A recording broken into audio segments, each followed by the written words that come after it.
Hello, everybody, and welcome to this week's episode of Attempted Optimism Podcast, where we are just trying our very best. I'm Justin. And I'm Ben. And this week we are going to dive into, we'll call them world affairs. I don't know. We're going to talk about a topic that is going to most likely trigger people, for better or for worse.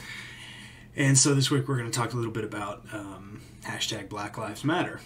And I just want to start by saying the fact that I have to intro by saying this could trigger some people still really blows my mind a little bit. And I think mostly it's because the reality of like the hashtag was created to make a point that Black lives are important, that they should not be getting murdered and things of that nature. And yet it's very triggering to people. Hey, let me ask you this real quick. Mm-hmm. Do you know people?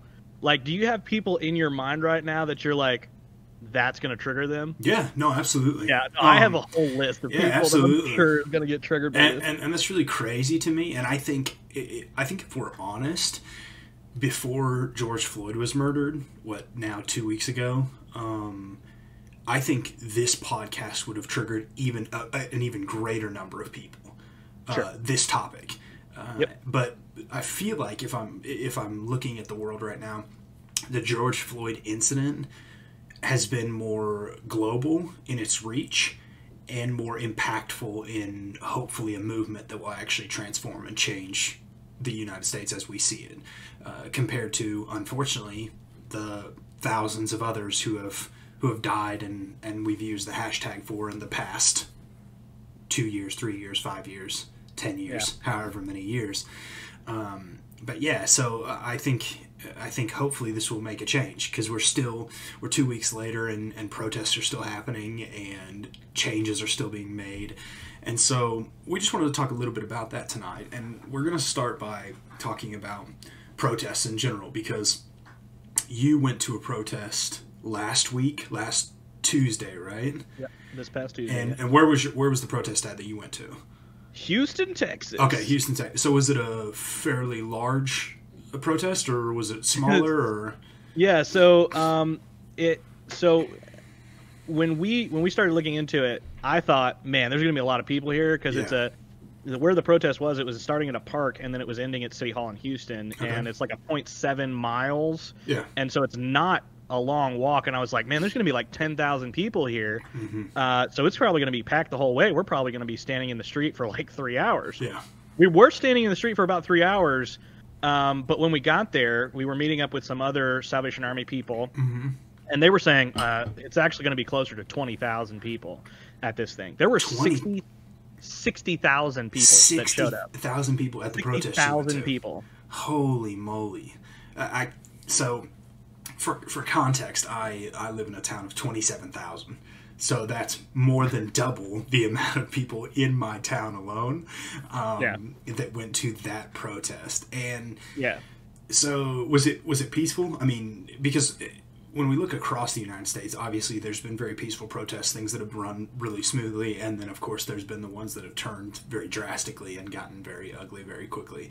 Was yours for the most part peaceful, or were there incidents and issues that you saw? Or yeah, so it was very peaceful. Okay. Where it started at the park, so basically, to give a little bit of that much more context, I think a lot of the reason why it was peaceful, not only was it was made very clear on the Black Lives Matter community pages and things like that it was going to be a peaceful protest. Okay.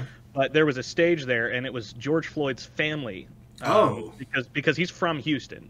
Oh, I didn't know that. Yeah, so his family lives in Houston. In fact, they're going to bury him in Houston next to his mother. Mm-hmm. And so, like, the family was present, and I never saw the stage. I saw one of the BLM organizers who was kind of leading the charge with the megaphone, but there was a stage apparently somewhere in the park, and amidst the sea of people, they started off with prayer. They started off with encouraging words from city officials, things like that. But one of the things that the organizers said was, this is going to be a peaceful protest. If you are not here to be a peaceful protest, you can get out. Yeah. What did he say? He said there was a lot of profanity used. Of course. Don't ruin this GD thing for us. Yeah. And it was wild to me that it was so peaceful, because you do see a lot of bad media around all of these different protests. And I was kind of worried about that. One of the things that we did was we kind of looked at the downtown area. We knew where the Salvation Army building was, where we were meeting up with the other Salvationists, and we knew, and we had a plan, if we get split up, meet back at the Salvation Army,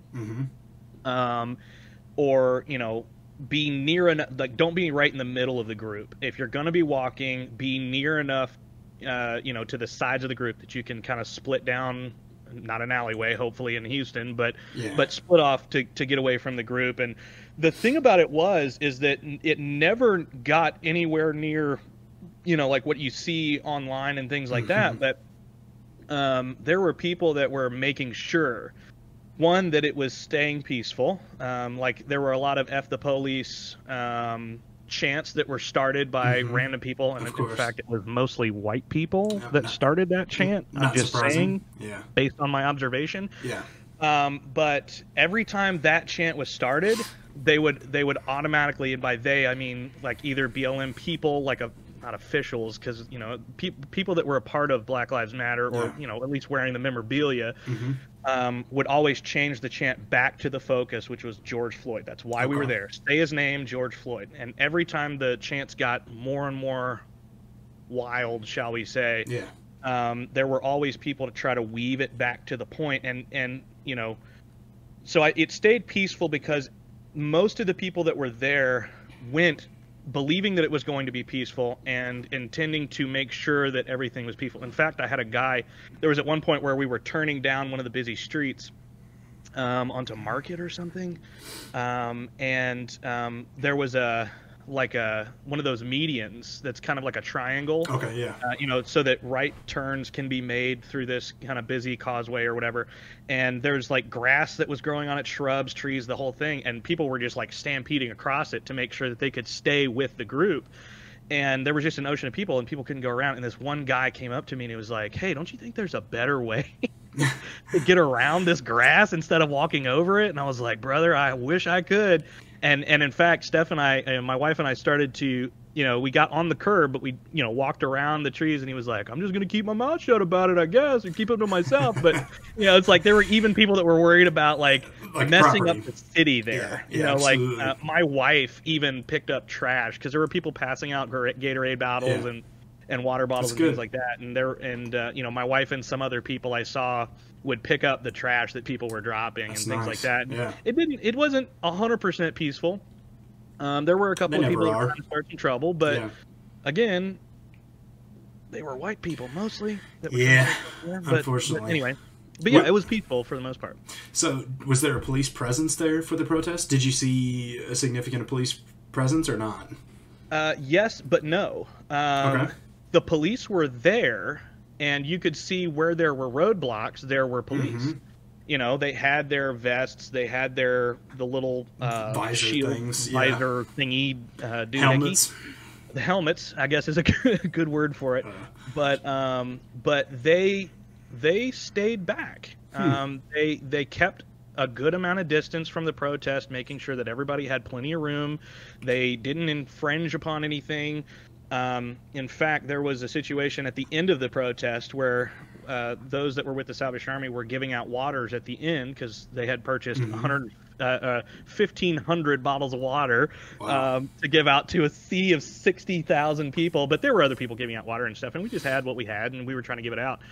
And one of the guys came up to me, one of the other protesters came up to me, and he said, we were near one of the roadblocks, and I think that's why he came up to me, and he said, "Hey, do you know where we can find an ambulance or something? One of our folks in our group has like passed out or something, probably like a heat stroke or something, and he was trying to get some EMS help." And I was like, "I don't know, man, but there's the roadblock right here. We can go ask the police over here." And I walked with him to the police and said, "Hey, we need help. There's this lady that has fallen out or whatever, and we need some EMS if there's an ambulance nearby." And they immediately got on the radios and started calling for EMS, and they said, "We can't go, we have to stay here, but let us know where you're at." And they coordinated to get the ambulance over to her, and I don't know if it ever got there. I'm sure it did, but they started calling immediately, and they were trying to be very helpful. That's good. Yeah, it's really good.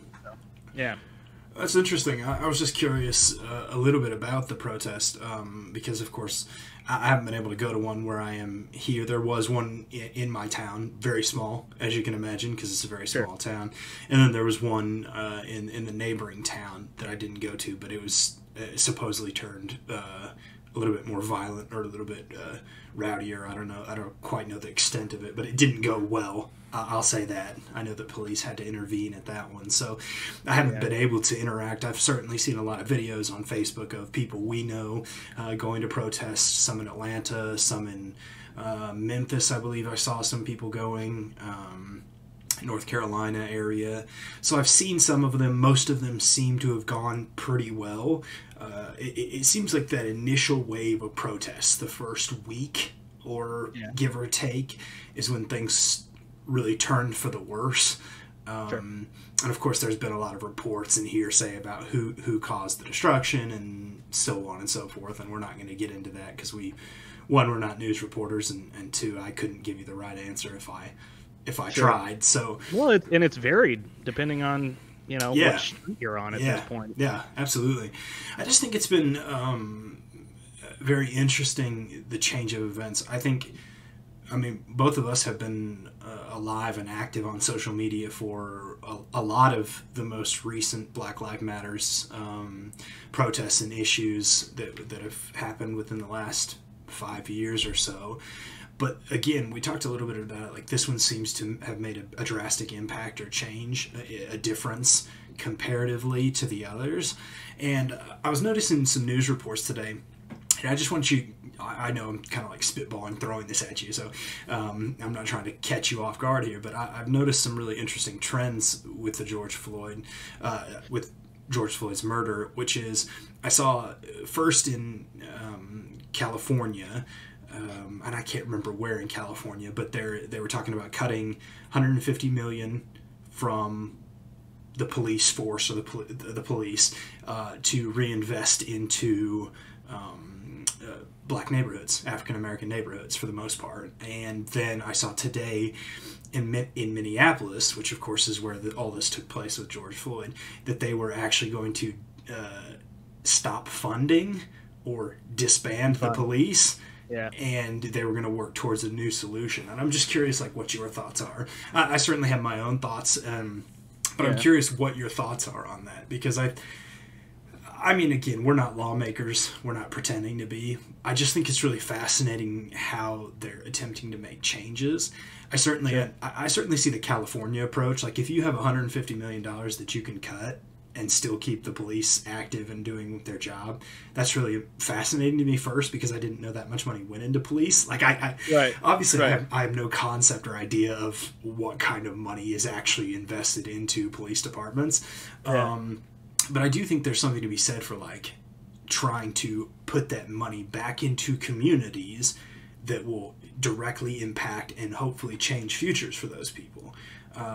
Because I did listen to a really fascinating article about how, like, the way that those communities works, and they are typically over-policed, therefore more crime is caught in that neighborhood, therefore that community never gets out of that cycle because people get sent to jail, the community goes downhill further, they come back out of jail and most likely are they recommit a crime, go back to jail. So it's just this continued cycle of disparity. And so I'm just curious what your thoughts are, if you have any thoughts, or if not. Yeah. So first thing I'll say is, we're not experts. No, I want that to go on the record like 5 times. Please. Experts. We'll say it probably every 5-15 minutes.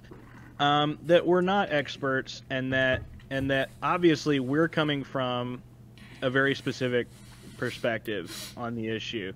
And so, obviously we're not solving world problems here, but just kind of talking about it, because I think part of the problem is that there's not enough conversations being had. And to the point of, this defunding the police thing, that was a lot of signs that were at the Houston protest as well, defunding the police and things like that. And this is something think my wife and I literally an hour and a half ago or 2 hours ago when we were walking the dog, that, you know, we talk about how far we've come, and you talk about how different things are for, you know, the George Floyd situation, and I would argue for the last 5, you know, Black Lives Matter, you know, marches against injustice or causes, things like that. Tragedies. Incidents, tragedies, the words, events, is that in my own life, because that's where I am an expert, is in my own life. If you had mentioned that, or if I had read an article about that maybe 3 years ago, I would have told you that that was the stupidest thing I'd ever heard in my life. That, you know, defunding the police is going to destabilize, you know, the security of communities and things like that. And again, I'm not even saying this to you know, try to be an antagonist against the police, because I do think policing is absolutely, like, necessary. But what I would say is that now I'm at the point where I am comfortable in what I don't know, and in the fact that, you know, I hear some bold ideas, some bold moves, some bold, you know, strategies that are coming out like that, and it is bold. I don't care what you say; it is bold to be a community like L.A. To defund policing, which is you know, has its very dangerous areas. Incredibly extreme, especially if you visited LA, then you know how extreme that is. And so to me, where I kind of sit now is that I don't have a solution for it. I don't know if it'll work.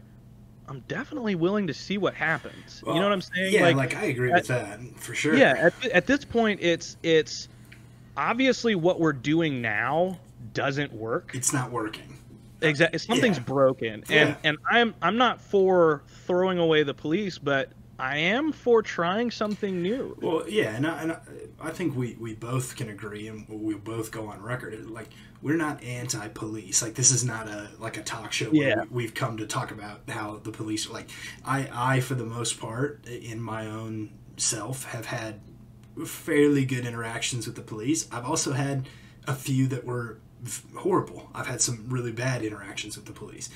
Neither of those things changes my mind that I'm not against police. They have in moments been instrumental in my life, especially working for the Salvation Army. I've had moments where the police were there when I call there for me.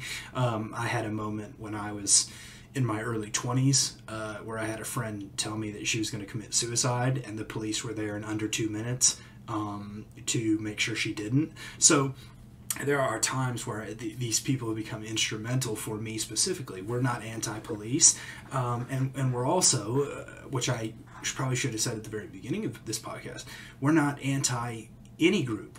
This is not like, I think... I'm anti-KKK. Okay, well, yeah, but you know what I mean. I think when people say the words... Some of the groups involved. Yeah, when people say the words Black Lives Matter, they instantly make that seem as if we're anti some other group. And that's not the case. Right. This is not like it's not a black versus white scenario. This is a they matter. I'm not making any other statement other than Black Lives Matter. Police matter, white people matter, Hispanics matter, the whole group. I'm not saying anything other than the simple fact that this is the problem we're faced with right now. Yeah. And the other thing that goes hand in hand with that is, because I've seen it a lot, unfortunately, on Facebook, and I've had conversations with people, unfortunately, since George Floyd's murder.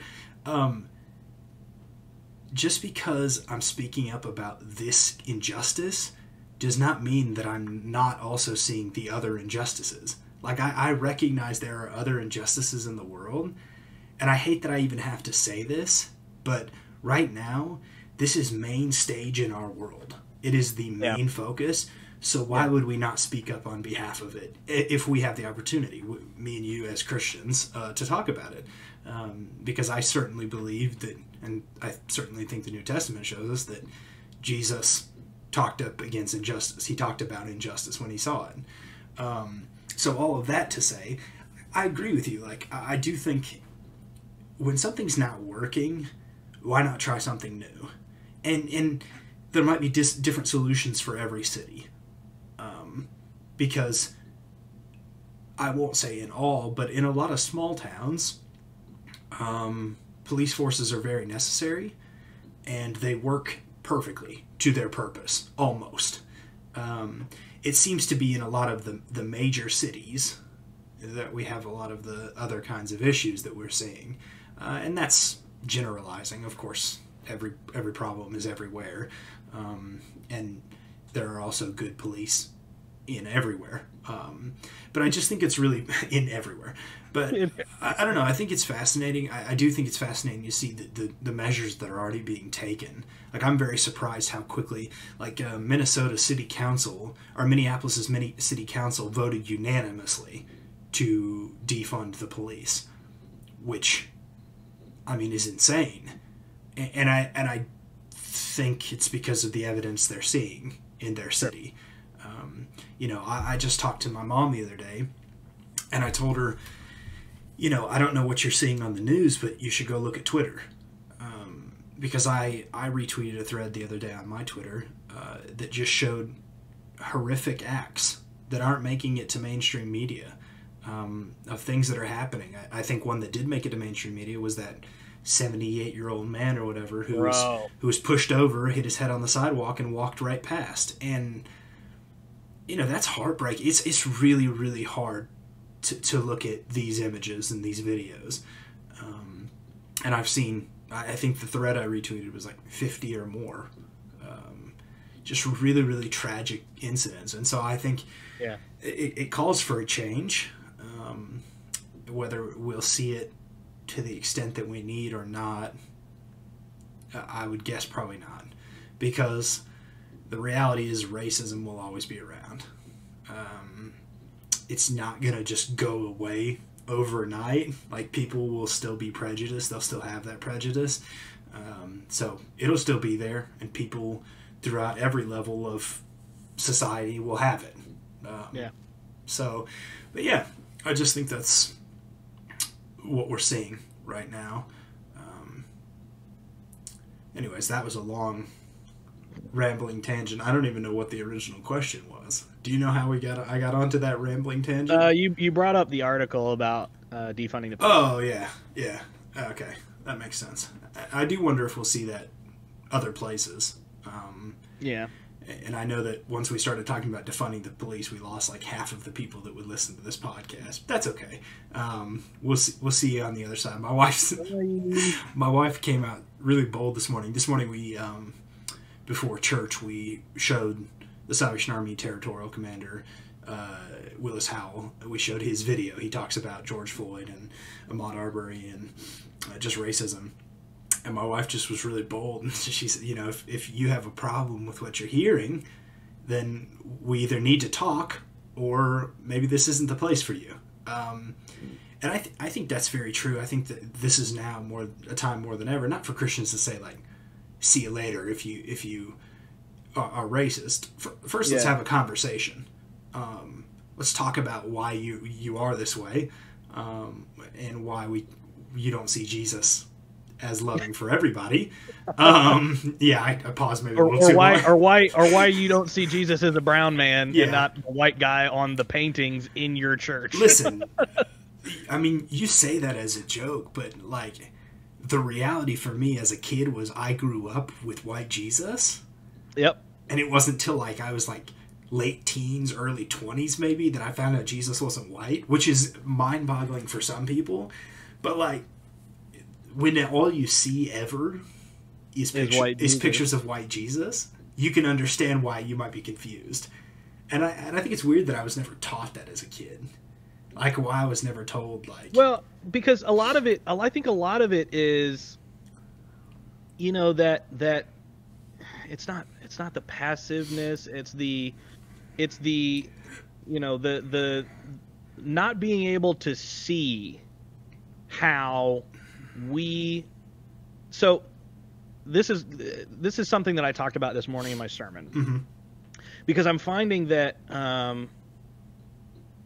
I've had to find my voice as a pastor for this. Oh, absolutely. Absolutely. I kind of struggled at first, if I can be honest, because I am a white pastor of black people. There are people of color in my congregation, and I wanted to make sure, not for them, but I wanted to make sure that for my entire congregation, that one, they realized where the Salvation Army stood, but also that not that I'm some kind of woke pastor or something, but at least that they feel like the Salvation Army still stands for something. Yeah. Because the Salvation Army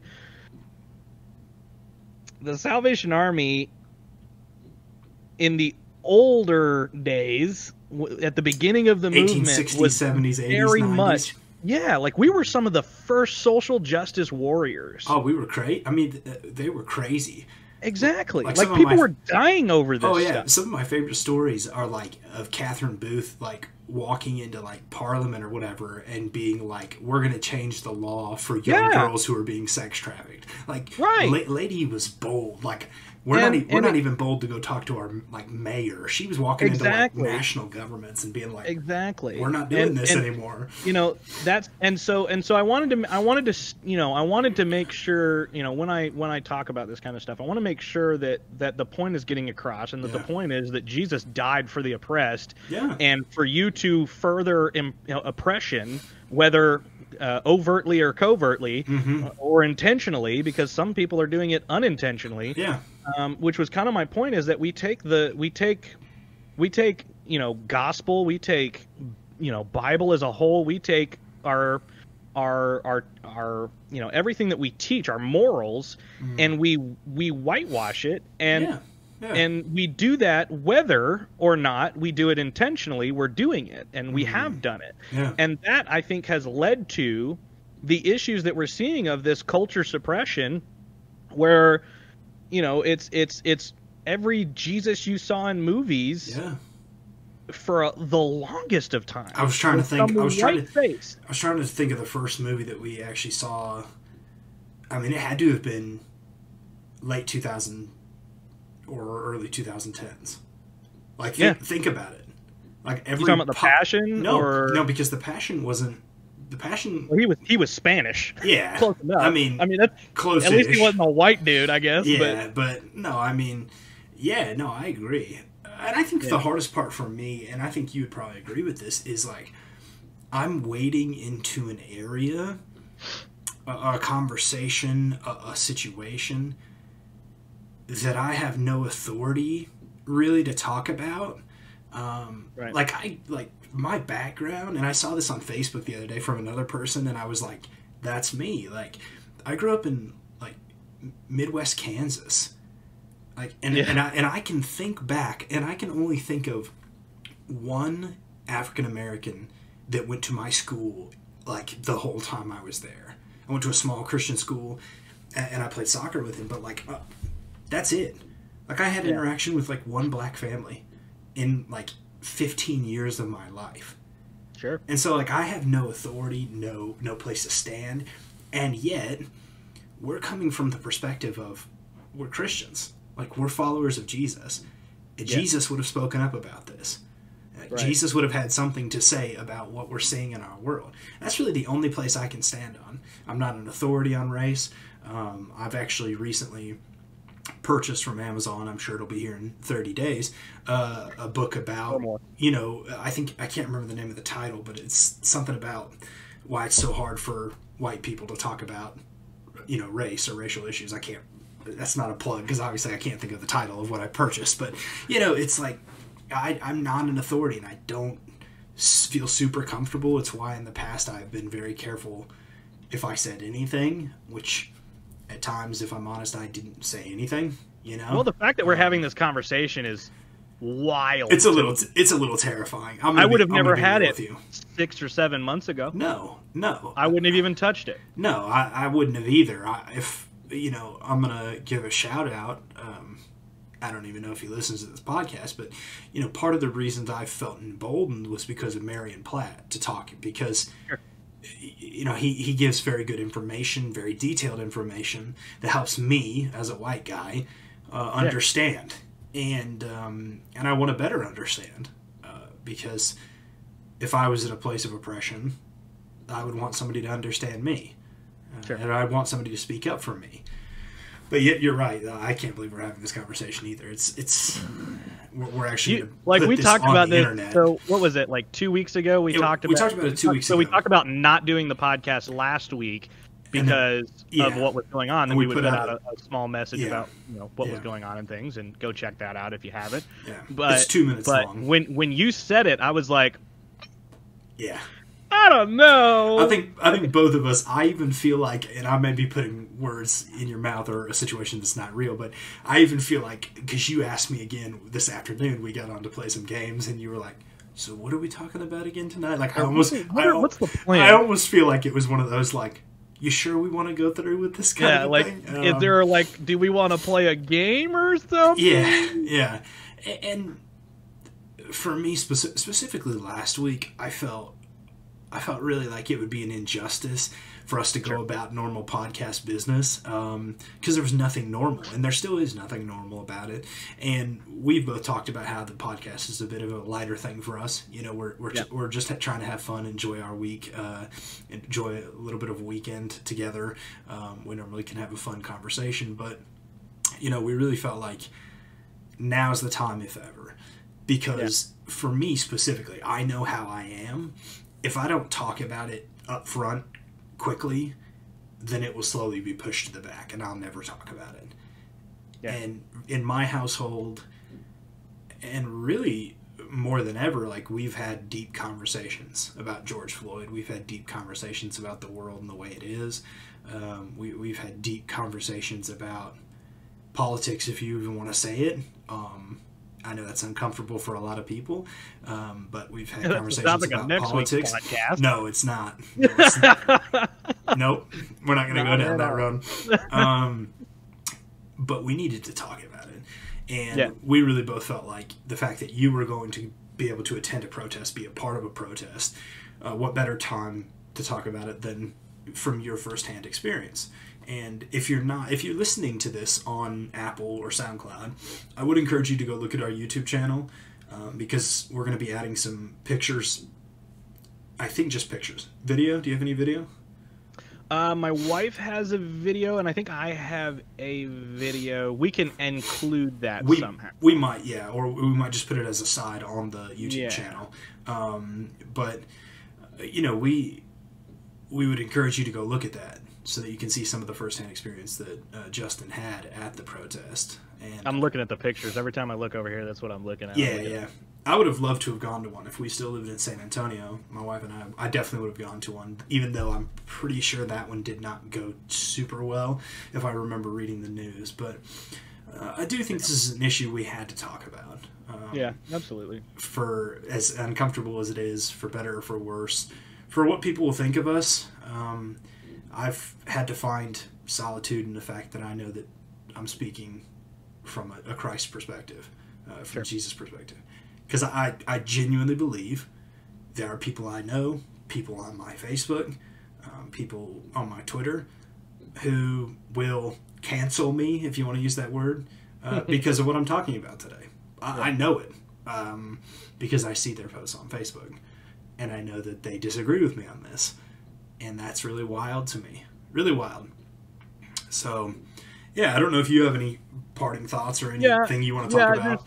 There's a couple things that I do want to hit on. One is like some tips for white folks. Nice. That I want to try to help other people navigate. But another one was, and when we talk about all this, when we talk about Black Lives Matter on this podcast, we're talking about protests. We're not talking about riots. We're not talking about any of that kind of stuff.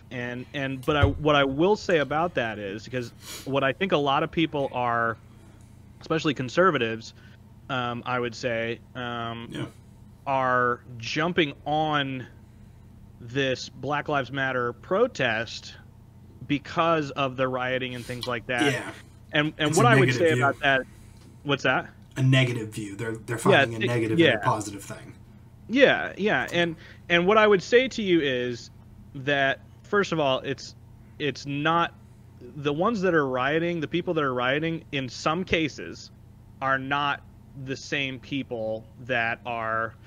A lot of them are white people. If we can be very clear, a lot of them are left-leaning white people, and there's nothing wrong with left-leaning. God bless you, love you. We're just saying. But what I saw at the protest, the Houston protest, is there were a lot of white left-leaning people who were doing a lot of great things. The LGBTQ movement, they were all in their wonderful T-shirts with rainbows and stuff on them, and they were on the sidelines. Let me tell you about these God-blessed people.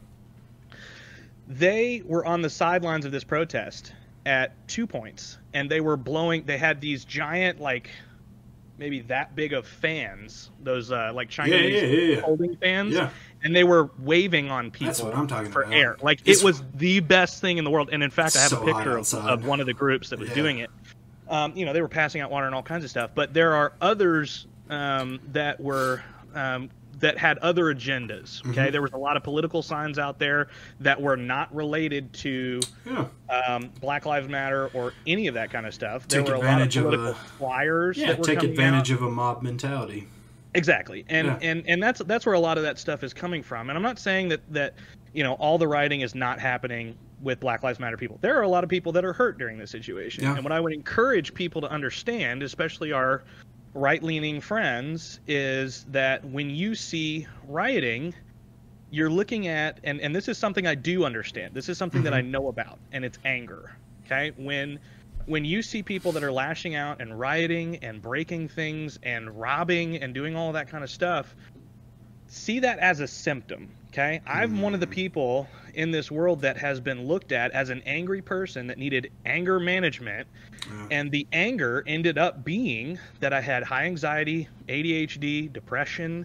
I was very frustrated in my work, all of that kind of stuff. The anger was a symptom. Yeah.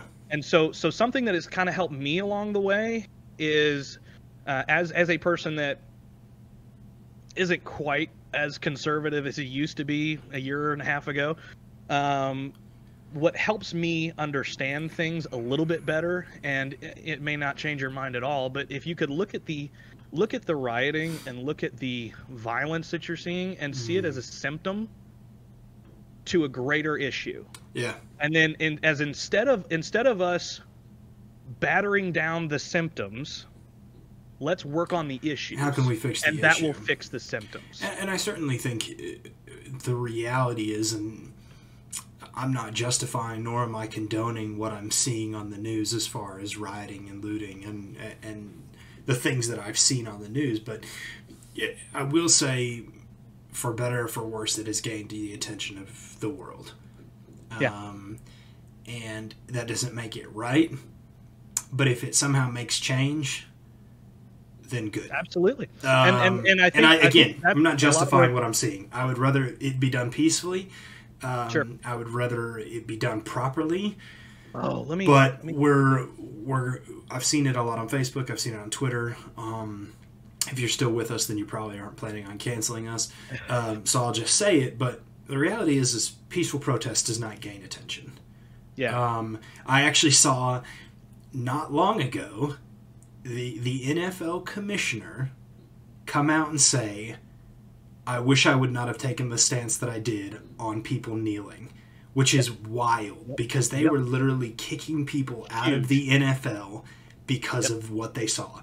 Now he's coming and saying, I wish I would have let them peacefully protest, because what we see is that now this is what happens. Peaceful protest didn't work, therefore it got a little bit more out of control. And that's really crazy to me because I think about my Facebook timeline and how many people I just looked the other day, I have like 1,000-ish friends or whatever it's called on Facebook. I would say 10%, I would be bold in saying 10% of those people were ready to cancel the NFL, cancel sports, cancel...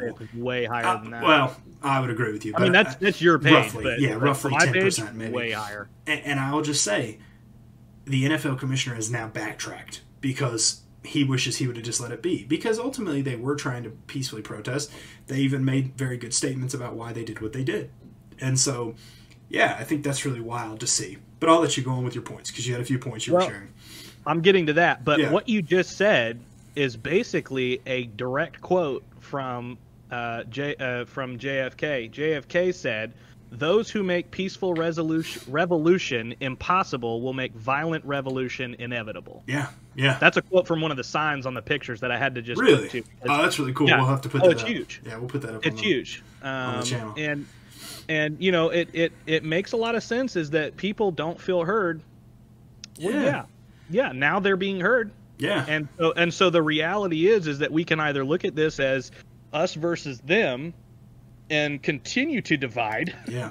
Which is what Americans, I think, are very good and successful we're at. Incredible at that.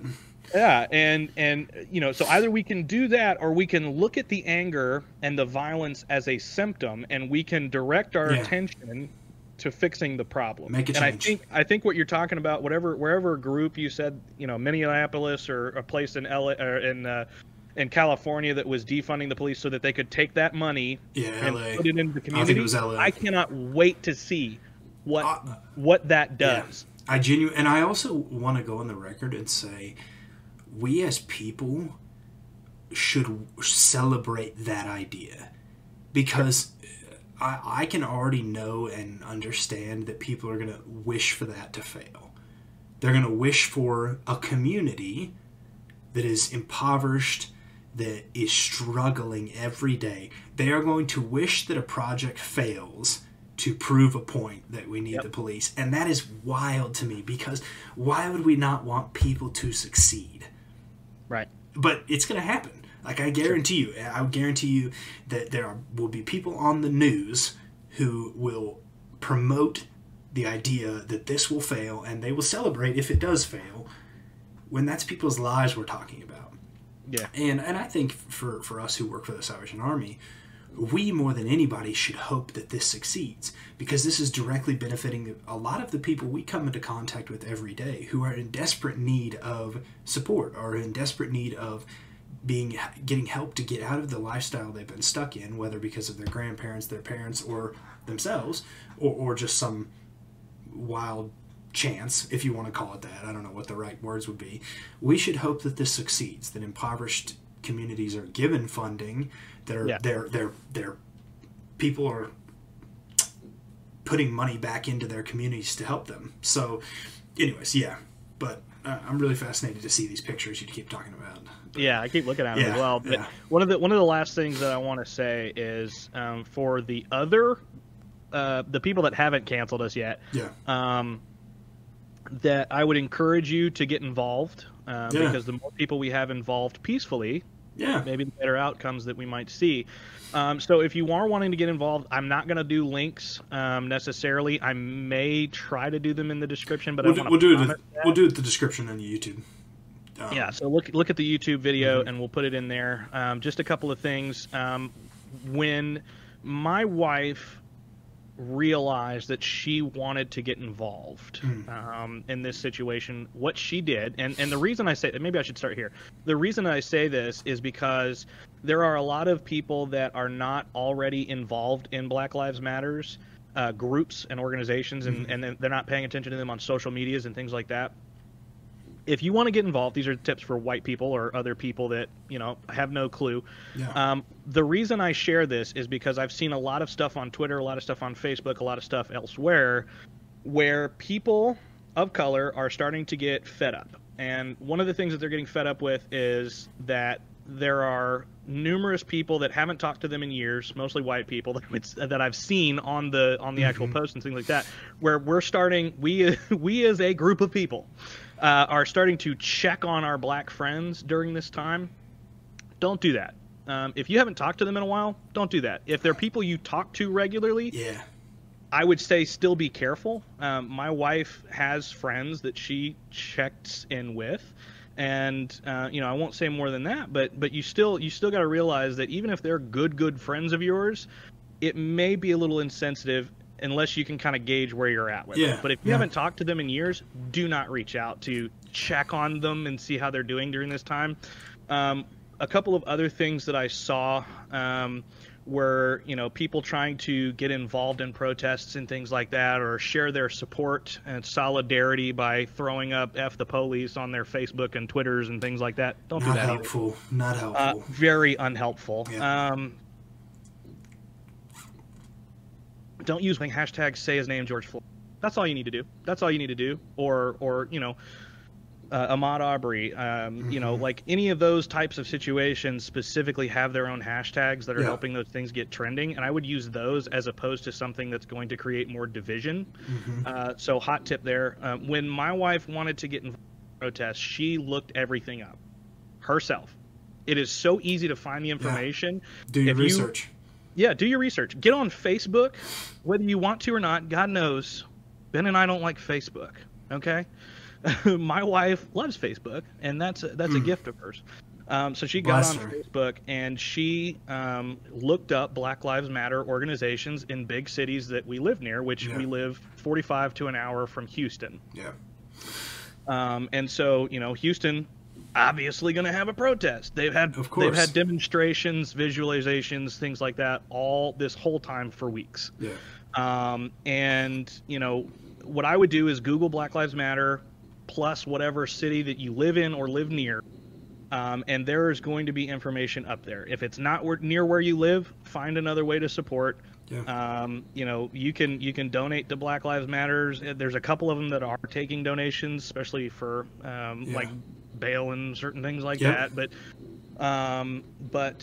what I would encourage you to do is try to do it on your own, and don't ask your black friend. Unless you've gauged that with them, if they're opening the door, by all means walk through it. But be patient with them during this time, because you can really harm your relationship, or you can really harm your solidarity by being overbearing and wanting to look too involved. It really starts to look condescending after a while. So please be careful when you try to get involved, and do get involved. Honestly, please get involved. Go to a walk, go to a demonstration. If you have money, donate. Donate, exactly. There are a lot of really good things. There are a lot of really good things. Nonprofit leaders. That's really hard going. There's challenging things going on that good money's going towards. I believe a George Floyd memorial fund was created. That's something that's good to donate, and we'll try to put some links we'll try to put some good verified links in the YouTube description, so that you have some options if that's something you're interested in. But absolutely, we have to find a way to get involved, whether that's through our voice, through our money, through support, through protest. Each of us needs to find a way to get involved, so that we can change the way that our world is going. I continually say to a group of adults that I'm around regularly, the world's not getting any better. If anything, it's getting worse every single day. So we have to make change. We have to become the forces of change that really transforms the world around us. And this is a huge step for us. So get involved. I'm going to be honest with you right here at the end of the podcast, because I don't think most people make it to the end of the podcast. This is one of the scariest things I've done in my life. Sitting here talking about this, I'm nervous. I'm nervous recording it. I'm going to be nervous posting it. But it's necessary. There's no reason that we, specifically me and you as Christians, shouldn't be able to talk about these things. And yet somehow we feel that we shouldn't. So that's wild. That's an indicator to me that it's something that we have to talk about. So that's been this week's episode of Attempted Optimism Podcast. Hopefully you enjoy it. If you're listening to us on iTunes, make sure you hit the subscribe button. If you're listening to us on SoundCloud, hit the follow. And if you're on YouTube, make sure you subscribe to the channel, ring the little bell, so you always get our notifications of when a new video comes out. And if you're willing, hit the like button on it. It helps us get to more traffic. People will be able to see our video a little bit more. And we certainly would love for others to hear this video, because this is important for each of us. So that's this week's podcast. Hopefully you've enjoyed, and we'll see you next Tuesday. Bye. You always have to have a strange last word.